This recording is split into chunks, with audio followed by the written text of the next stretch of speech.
Hey everybody, it's me, and I'm back to give you my opinions on stuff I like. This time around, I'm coming to you with Spawn.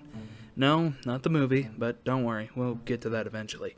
Instead, I'm talking about Spawn, the animated series that aired on HBO from May 16th, 1997 to May 28th, 1999, and was created by Alan B. Elroy, with writing done by Todd McFarlane himself, along with featuring Keith David as the voice of Spawn. In other words, the best Spawn. For those who don't know, Spawn is a character created by Todd McFarlane after him and others left Marvel and DC to make their own company under the name Image Comics. Spawn follows the story of a man named Al Simmons, who is an assassin for the US government. After being killed by his superiors, Al makes a deal with the devil to see his wife Wanda again, and is sent back to Earth 5 years later as Spawn. He now roams the alleyways, killing crooks and uncovering more and more of his past. And that's all I can give you in a summary format without spoiling everything. So, let's move on to the actual show.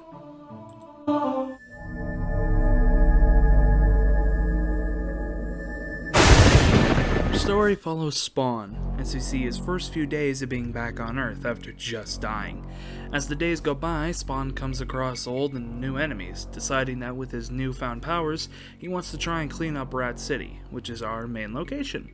We also follow Wanda, his ex-wife, a pair of buddy cop detectives named Sam and Twitch, and Spawn's old employer, Jason Wynn.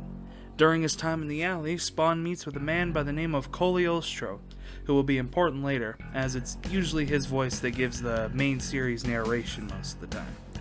The story is short, as every season is only 6 episodes long, but despite the short episode count, it still manages to create a well-rounded, engaging story with life.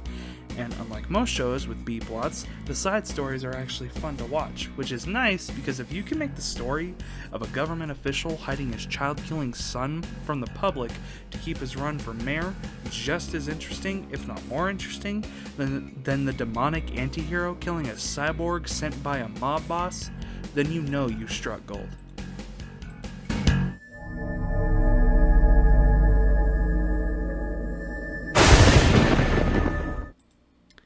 Despite being short, as mentioned before, we still get plenty of characters, some who will be important later on in the series, and some who are just there to be killed by Spawn, though they're mostly just background criminals, so it's passable at best.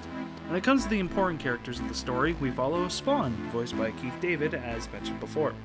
Spawn's clown friend, or I guess the appropriate word would be antagonist, voiced by Michael Nicolosi. Yes, I got that. Small mini rant, but I love the voice of clown in this show. It's the perfect blend of sadistic and funny. I don't know, it's just, it gets me every time. It's great. Cogliostro, who is voiced by Richard Dessart, Wanda, who is voiced by Dominique Jennings, Sam Burke and his partner Twitch are voiced by James Keane and Michael McShawn. Jason Wynn is voiced by John Rafter Lee. Senator Scott and Billy Kincaid are both voiced by Ronnie Cox. Don't laugh. Overkill is voiced by Jamie Hans. And lastly, Chapel, who is voiced by Ruben Santiago Hudson. See what I mean when we said we get a lot of characters? Now, don't worry, they don't all get introduced in one huge clump episode like other shows. Each character has build-up, especially their season finale villain, who is always mentioned behind closed doors, feeding you teaspoon snippets of info, but never fully giving anything away until the end. And if you know me, you know how much I love that. They also do something similar to Spectacular Spider-Man before the show even existed, where when a character is introduced, most of the time they get an episode that revolves solely around them, as seen in episode 3, No Rest, No Peace. Every character has their own personality, both visually and dialogue-wise, that gels well with the others. No character feels out of place or doesn't hold up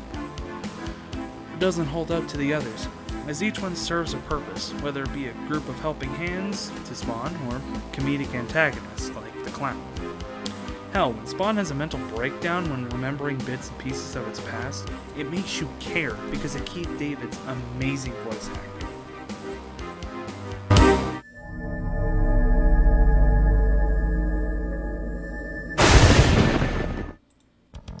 Now, given the fact that this is going to be a bit shorter, but given the fact that this is Spawn's animated series, it would be criminal for me not to mention the visuals. I love the style of this show. It's got the perfect blend of bleak yet colorful. Every character, as mentioned before, has their own look that fits them as a character, but is also comic accurate, which is nice.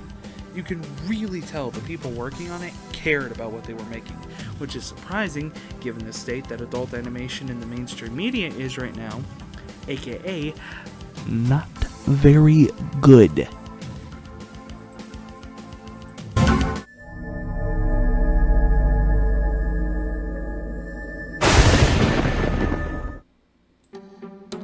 Alright, we're getting into the real shit, boys. This is the spoiler section. So, if you haven't watched the show yet, which I highly recommend you do, but I'll save that for later, I'd recommend clicking off right now as to not be spoiled. If you've already watched the show and just want to hear just get through this as fast as you can, or if you've already seen the show, or you just don't give a shit about spoilers like me, then stick around. Alright? Spoilers in 3, 2, 1. At the end of the season, Clown tips off child killer Billy Kincaid about Wanda's child, Cyan, thus sending Spawn into motion. You see, something I didn't mention is that the clown is meant to make sure Spawn follows orders, and uses his powers to kill people for the devil. This will come into play later. After riding on the top of Billy's truck and making them crash, Spawn and Billy have one final stand down where Spawn chokes Billy. Near the end, Clown is yelling, begging Spawn to officially kill Billy and in turn do the devil's bidding for all time. But in an act of defiance, Spawn does this.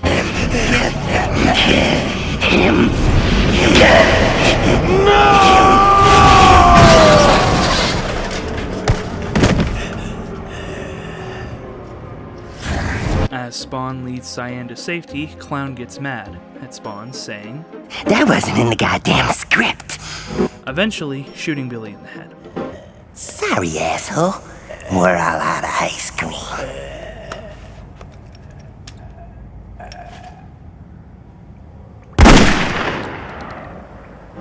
One final moment of Wanda talking to her kid that actually almost made me cry, no cap. We get some parting words from Cagliostro. For all hellspawns, a time comes when the stage is set. All sides have been chosen, the world and its rules have been defined, and the real war, in all its apocalyptic horror, is finally ready to begin.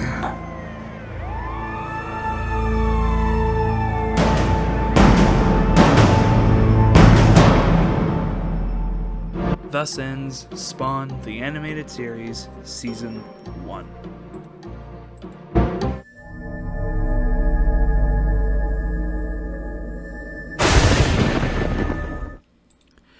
All in all, the first season of Spawn is great. Interesting characters, good story, amazing visuals. It's got it all.